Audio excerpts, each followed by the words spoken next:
What up, though? It's your boy Pierre and Evil. We are back with another Gundam card game deck review.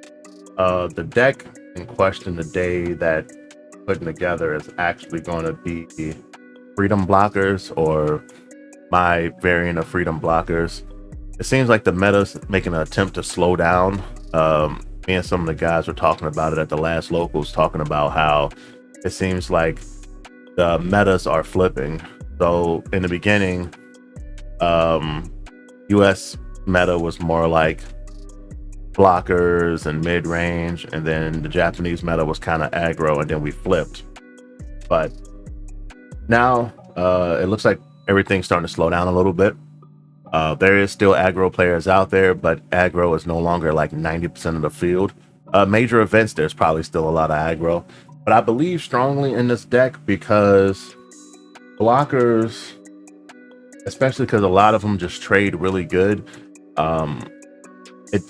It's gonna require them to put in double the amount of effort, and if you stay true to the course and you see the right cards, you should be able to just outlast their momentum. Eventually they're gonna run out of gas, and then by the time you make it towards your mid game, you should be in a really healthy spot. So let's take a look at the deck question. So we got, starting with the level 2 costs, draw art. Level 2 costs, blocker 3/2. Pretty basic. He's kind of like your low end unit. Really good against those. Like, you'll get one solid block out of him unless they're playing like the guy that has like the Xeon unit that's like the 1/2. I want to say it's a 1/2 1-drop. So if you get the block against one of those, you kind of take that. So now you're getting like a twofer out of them, which is kind of dope. So we're playing 4 of those. Then a card I'm sure no one seen coming in a blockers lift, Gundam Lift Riff. Level 3, 2 cost, 2/4 blocker. Y'all pretty much knew that was going to be in there if you're playing a blockers list. It's just too good.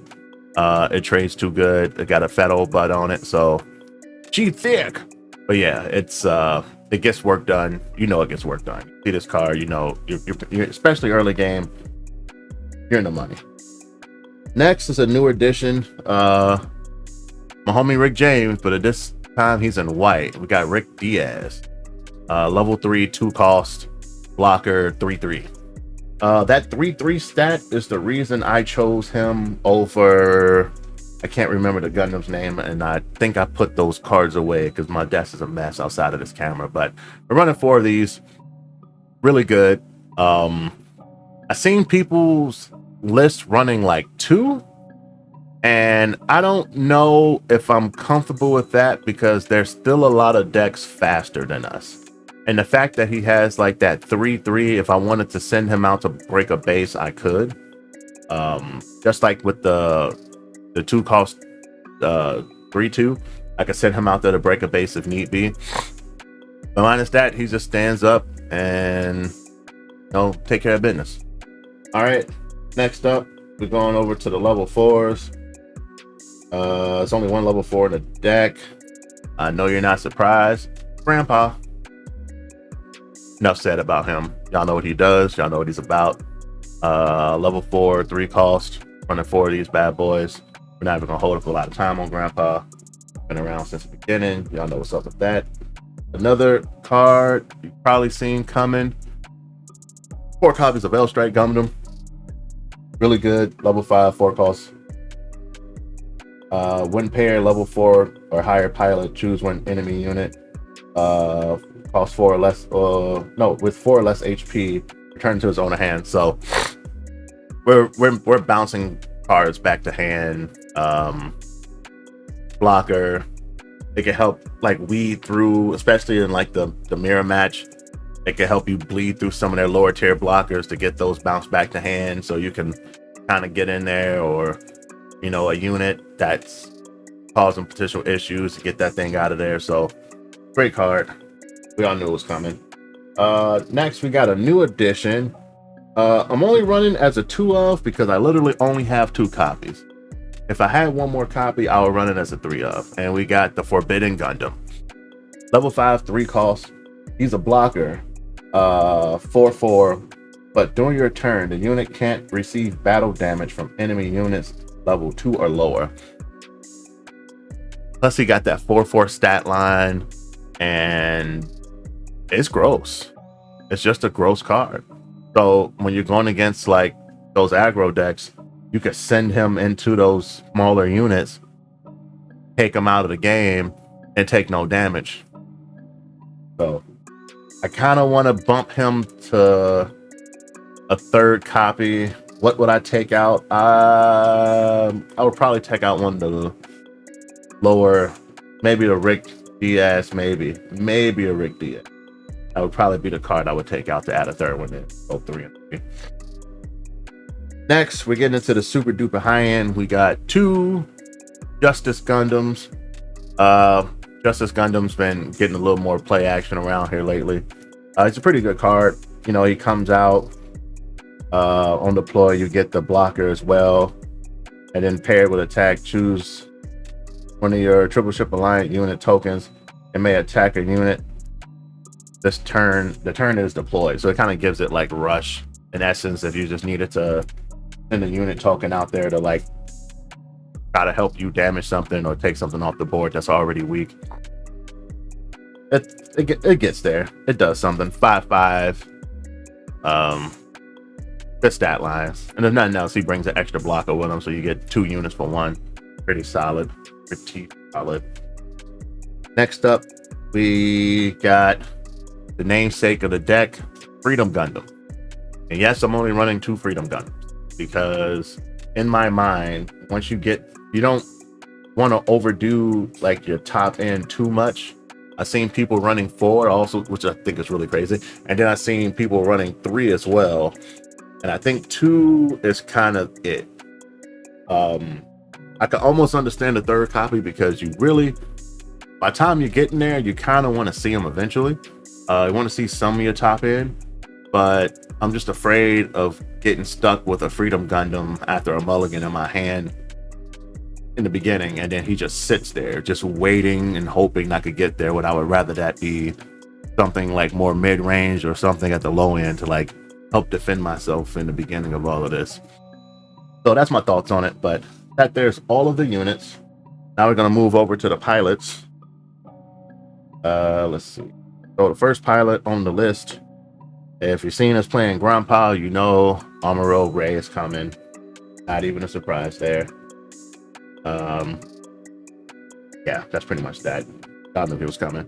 Then, you know, we got the blocker package, so we got the Kira. Running 4 Kiras. No real shocker there. A card that's starting to see more and more play. These 3. Run them as a 2 of. And when linked, if this unit is blue, choose one enemy unit blocker rested. It's to help you with the mirror match, or if someone's running too many blockers as well, or a variant of blockers, kind of help you get through some of that mess. If not, you give something to 1. So it's still not like a wasted card. Next, we moving on to the bases. And the bases are still up in the air. Right now, I'm choosing Archangel. And it's really simple because Archangel, pay 2, untap a friendly unit, set a unit with blocker back active. I just can't attack the player again. So I can now swing in with one of the bigger dudes, pay the 2, stand the blocker back up, and now he's ready to block again. So really good. I thought about playing the base that said when you deploy it, tap something, but nah, I'd rather have this. I think it's just going to do better in the long run, especially because like 90+% of the deck, if not the entire deck. Oh, I think everybody but Justice Gundams, and even then, oh, and Grandpa. Those are the only 2 that do not block, and even then, Justice Gundam brings a blocker into play. So next up, we got our commands. We got 4 unforeseen incidents. Help us dig through some of that stuff, siphon through, get in there. And since we're doing that, why not run 3 copies of a Shadow of Resolve? Yes, those are beta copies. Got a style on them just a little bit. I kind of wish the beta copies were foiled, but in any case. And then the last card for the deck, it's a good old Striker Pack. All else fails, Striker Pack.